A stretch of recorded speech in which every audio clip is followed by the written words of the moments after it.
Syederalun, hingga hari ke-7 pencarian Emeril Khan Mumtaz, anak Gubernur Jawa Barat Ridwan Kamil, tak kunjung juga membuahkan hasil.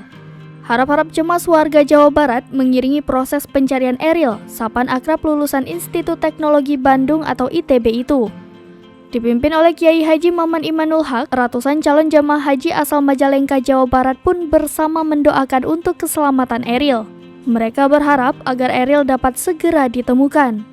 Dalam doa bersama itu, Kiai Maman seperti tidak bisa menutupi rasa dukanya atas musibah yang mendera sahabat tercintanya itu.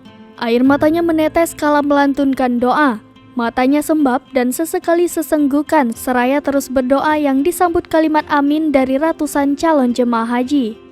Kang Emil bukan hanya sosok pemimpin Jawa Barat saja, namun ia lebih dari itu. Memang kedua tokoh Jawa Barat itu punya kedekatan emosional yang lebih dekat.